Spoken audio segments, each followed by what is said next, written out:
Hi there, I'm from the Canadian federal government. Would you like to buy an EV? Well, who wouldn't given today's oil price? Is your EV under 55,000 Canadian dollars? I believe so. And could your EV go over 50 kilometers on battery only? Definitely. Well, I have good news for you. You are in luck because we are giving you some money. There you go. Free money from the federal government? I'm rich! Well, have fun with your new EV.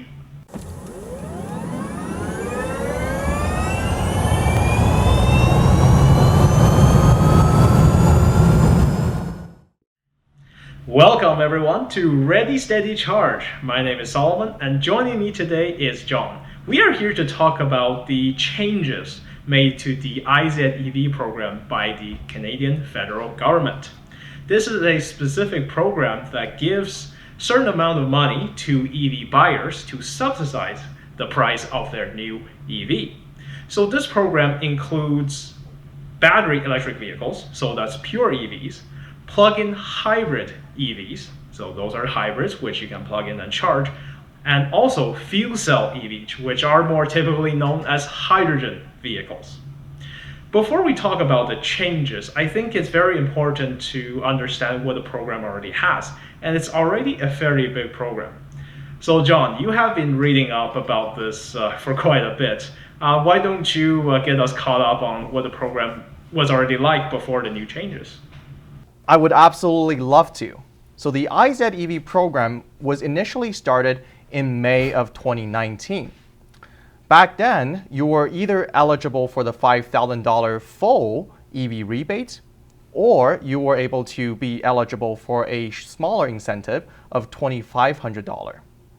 So shorter range plug-in hybrid electric vehicles or a battery electric vehicles that have less than 15 kilowatt hour of battery capacities were the ones eligible for an incentive of $2,500, while the longer range EVs with a battery capacity of more than 15 kilowatt hours were then eligible for the full incentive of $5,000. Well, it sounds like it's already a fairly extensive program that has covered the cost of many EV buyers' vehicles. The new changes, as far as I understand, are basically an expansion of that program. They're making it better. They're making it cover more vehicles. Now, could you tell us a little bit about what has changed with this specific program? For sure. So under the new parameters for the iZEV programs, cars with a starting price of up to $55,000 and a maximum sticker price of $65,000 would qualify for the full $5,000 EV rebate. Now for larger EVs such as minivans, pickup trucks, as well as crossovers or SUVs, they can actually start up at a price of $60,000 and max out at $70,000. Now there is still the distinction between the full $5,000 EV rebate as well as the smaller $2,500 EV rebate. The difference now is that instead of using that artificial 15 kilowatt hour battery capacity, the government is now stating that any EVs, whether plug-in, hybrid, or pure battery electric vehicles, as long as they have 50 kilometers or more of electric driving range, they will then be eligible for that full $5,000. Well, that's very exciting news because previously, when it's measured with battery size, a lot of plug-in hybrids are not covered because simply plug-in hybrids tend to have smaller batteries, whereas most of the more budget-priced battery electric vehicles are covered because, of course, battery electric vehicles need bigger batteries.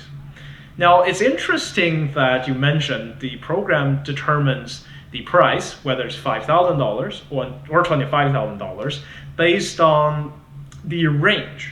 And both you and I know that range is a little bit of a fickle measurement for EVs. It's not exact under different conditions. I'm just wondering what kind of range measurement the government will be using. Did they say anything about that? As far as I know, nothing about the specific testing cycle was mentioned on the federal government's website. Now, here in North America, we typically use something called the EPA cycle as a measurement of range. However, looking at the worldwide market, the European WLTP cycle is often used as well. Now, the difference between the two cycles is that the US EPA cycle is typically more stringent and closer to what the real-life figures would look like range-wise, whereas the European WLTP cycle tends to be more lenient and provides a more inflated measure of range. So we have no idea what the government is using as a way of measuring the kilometers. So looking at the news release by the federal government, they didn't really say what kind of measurements they're using. That's right. I certainly hope they won't just be leaving this up to the manufacturers, because some measurements offer more range for the same vehicle versus other measurements. And if some manufacturers rely on the higher range reported number, then they can get an extra leg up. Whereas under, say, EPA, a certain vehicle wouldn't be able to go 50 kilometers, right? And then if you go to the WLTP cycle, it may go over 50 kilometers. So that will have an impact on which vehicle gets the funding, which vehicle gets a rebate, and which one don't. So I think it's important that the federal government would pick a consistent measurement for this 50-kilometer range, because again, not all measurements are quite the same. I sure hope so too. And from your experience, when a manufacturer states their range, do they report on both the WLTP and the EPA range, or do they pick one of them? Well, it really depends on the manufacturer. And most manufacturers won't even state what the range was tested on, whether the EPA or the WLTP cycle. Those things are really the asterisks that you have to dig in quite deep on their websites to figure out. And sometimes they're not disclosed, period. As a matter of fact, nothing on the iZEV page states as a regulation or a standard, how manufacturers should be reporting their range. Yeah, that is something that's quite important. I think we need a little bit more information from the federal government on how they're measuring it. And I certainly hope they're not just relying on the manufacturers to report a number that is favorable to them. So that's all the changes that the new program had made compared to the old one, which is wider coverage of vehicles. And let's talk about what it actually means for the consumers, the end buyers of these vehicles.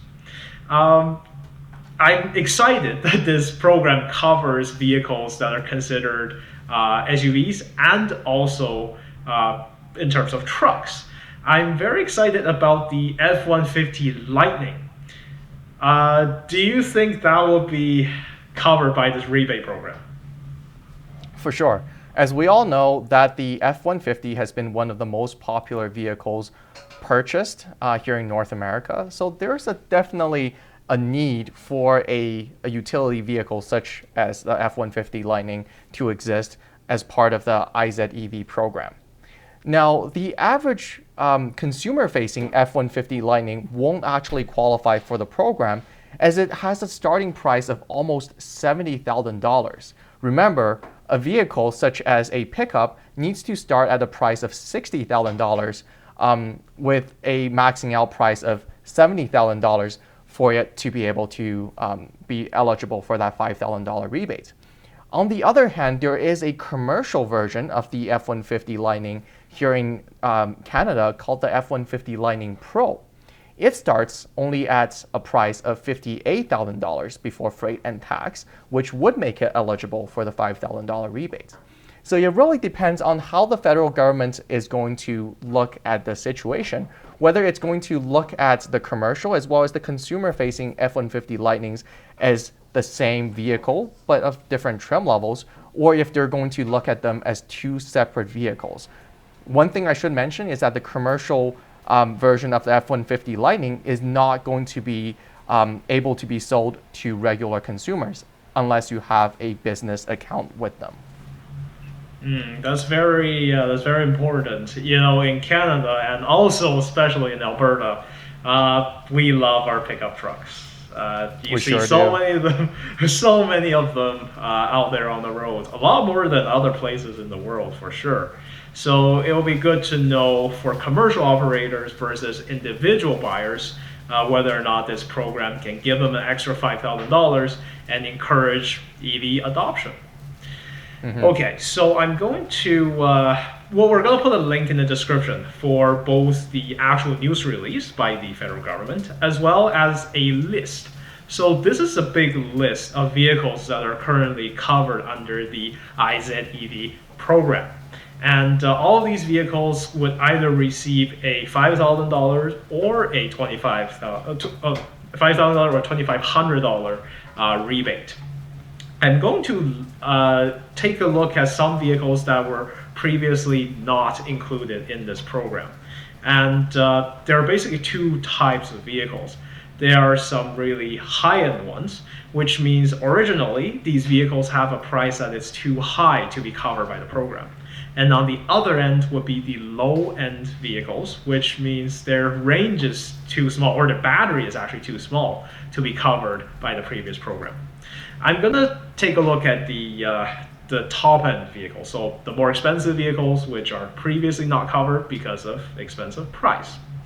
So in the plug-in hybrid category, we've got the Volvo V60 Recharge. And we have the BMW X3 xDrive 30e, and this one's covered at $2,500. Previously, it's not covered under the program. There is also the BMW 330e, and this is a rear-wheel drive xDrive version, which through this program will also give you $2,500. The next one on the list that's interesting is a Lincoln vehicle, Lincoln Corsair. So this one's also covered at $2,500. The Chrysler Pacifica Hybrid was previously not covered, and now it is. There is also the Lexus NX 450h Plus. Getting a little bit tight with all the names here. Too many numbers and letters. But that one is also covered under the program. What is very exciting for us, and I'm sure for a lot of people, are the BEVs, the battery electric vehicles that are going to be covered under the program now. So the Audi Q4 e-tron Quattro, which is a vehicle that a lot of people like, will now be covered under this program. The Mustang Mach-E standard ranges will also be covered. The Polestar 2, which is a great vehicle and a lot of people like them in Europe, once they come here, they will be covered as well. The Volvo XC40 Recharge, which is a vehicle we have actually reviewed recently, this one's covered as well. And let's close out the high-end vehicles with something a little different. So this is the Toyota Mirai, which is a hydrogen vehicle. If you want one and you can get one, this one is also covered under the rebate program. Now, John, I'll let you talk about some of the lower priced vehicles that are covered by this rebate program. Absolutely. So the lower end priced vehicles, in my opinion, are some of the best vehicles for new buyers to consider right now. They offer a very affordable entry price points to first-time electric vehicle buyers, and they include such vehicles such as the Ford Escape, the Honda Clarity, Hyundai Santa Fe, Hyundai Tucson, as well as Kia Sorento. Now, a few of them are the ones that I'm personally really interested in, and that would be the Hyundai Santa Fe, the Tucson, as well as the Kia Sorento. So underneath the skin, they all share the same drivetrain as well as the electric motor as well as battery. What makes them special is that they were, of course, initially through the initial ZEV program, not eligible for that $5,000 rebate, but now they are. And these three vehicles also come standard with all-wheel drive and pretty good ground clearance, which makes them a very good purchase option here in the Canadian market. Well, that is very exciting because, you know, one of the barriers to entry for an EV, typically for a lot of people, it's the price. And now that a lot of these plug-in hybrids are covered under this rebate program, you can get $5,000, $2,500 on top of your purchase of a new vehicle. And with a hybrid, typically for most people's commute, they can cover the range with electric only. So that is great for both saving money on the fuel and saving money on the vehicle itself. Both John and I are pretty thankful this particular program exists because it does make owning EVs a lot easier for more people. $5,000, $2,500, it's quite a bit of money for most people. So as good as this program is now, let's look to the future. We have a couple ideas for revisions of the program or changes to the program that can make it better for the EV buyers, better for the end users, and improve the market penetration of electric vehicles in an environment like Canada. Now, we all know and we all heard of it that EVs have certain challenges when running in the cold. And there are multiple factors. And we're not going to go into the details, but EVs have certain challenges in the cold. I think it would be very interesting for us to include certain factors that look into how an EV works in the winter when deciding on providing rebates. Now, John, what kind of things should the government be looking at in terms of EVs and how well they would do in the Canadian winter? Right. So for me, given that this is a Canadian federal incentive, the primary principle should be to make the electric vehicles more winter-proof for our harsher winter conditions. So that's the primary kind of the overarching principle. Included within that principle can be specifiers that the federal government can put into writing when they're talking about the iZEV program, which could include asking for vehicle manufacturers to have heat pump or battery heaters as standard equipments, at least optional equipments that you can spec onto a electric vehicle when you purchase it as an end user. Heat pump as well as battery heaters provide a huge benefits in terms of increasing the range at which you can travel in cold temperatures. Now, for PHEVs, nowadays, a lot of the PHEVs in the Canadian winter suffer from one problem during the wintertime, and that is the internal combustion engine will actually kick in when the temperature reaches a certain threshold. For many of them, such as the Hyundai or the Kia PHEVs, the threshold seems to be around negative 10 degrees Celsius. And in many parts of, for example, northern Alberta, Edmonton, even Quebec and BC, in wintertime, there is a pretty good chunk of the year where temperatures do fall below that negative 10 degrees Celsius. And that would make having a PHEV almost a moot point. If the internal combustion engine is kicking in, you're not really helping with climate change. You're not really helping to reduce your carbon footprint if that engine is running the whole time. So I would like the Canadian government to put into writing in their new iZEV program to mandate PHEVs to operate under a wider range of temperatures in pure EV mode. So on the same note as encouraging vehicles that would perform better in the winter, I think it's also important for the government to have some kind of documentation, a kind of website or some type of resource that will let people know about winter performance of EVs, specifically in Canadian winter, because Canadian winter is a lot colder than other places in the world. I would say, inclusion of the expected winter range of a certain vehicle under different temperature. I think that will be quite helpful. Charging sometimes is also challenging in the wintertime, and including information about the charging performance of a specific vehicle under either just one cold condition or a range of cold conditions, I think that will be very helpful for consumers to decide on their vehicle as well. And lastly, very few, but a lot of vehicles have this ability called location-based battery preheating, which is when you navigate to a charging station on the vehicle's navigation system, upon arrival on the station, the vehicle makes sure that as long as you have enough battery charge left, you will heat up the battery so that you can plug in with a warm battery, which will improve charging speed immensely, especially in really cold winter conditions. So I think these are probably documentations and resources that should be included alongside of incentives more incentives for vehicles that perform better in the wintertime. Now, talking about resources and materials and standards in reporting about these vehicles, we saw something recently from Chrysler specifically about the reporting of their vehicles' prices. And I think we need some standardization there as well. Can you tell me about what you found on that website? Absolutely. So when we looked at the Chrysler website, specifically regarding their Chrysler Pacifica plug-in hybrid, now on their website it says it starts at a price of $50,571, and it says it includes a total of $5,000 in government rebates. Now this must be already reflective of the new iZEV program. However, this number is not the same as what most other manufacturers states on their website. Most other manufacturers, such as Hyundai or Kia, states the pre-rebates price on their website first.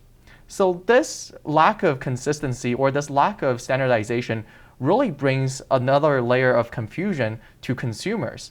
And I don't believe it is fair for different manufacturers to have either a pre or a post a rebate price on their website. There should be a standardization, I believe.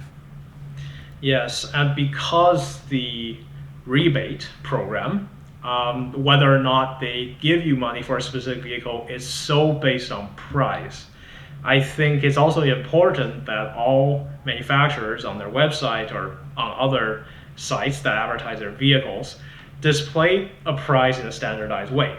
Either everybody reports it as pre-rebate or everybody reports it as post-rebate, so that different manufacturers are not doing different things. So one vehicle may look like it's cheaper when it's not, and another vehicle may look more expensive, but hey, the price is actually pre-rebate.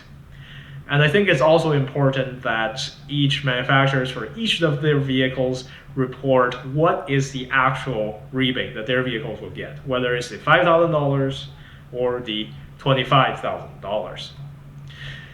Talking about this actually got me thinking about something a little more fundamental about this rebate program, which is it right, or is it the most productive or effective to divide up the rebate price into simply two categories?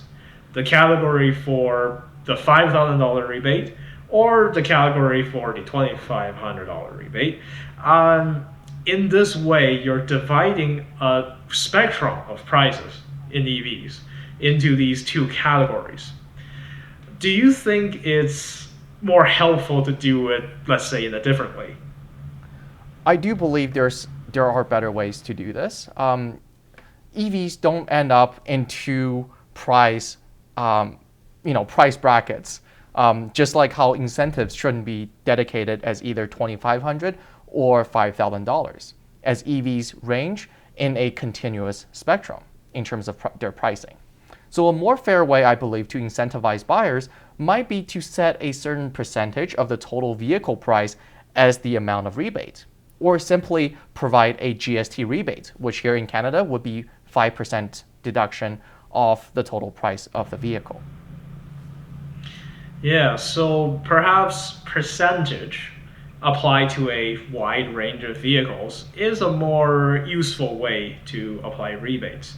Now, I'm not thinking that the government should should give a rebate for something like a Porsche or something a lot more Lucid luxurious. Air. Yeah, or Lucid Air, because those are super expensive vehicles, and I do believe there is a point to limiting rebates to a certain price point, so that everything above that price point doesn't get covered. But everything below that price point, maybe it is better to use a percentage rebate or just eliminate the GST type of rebate.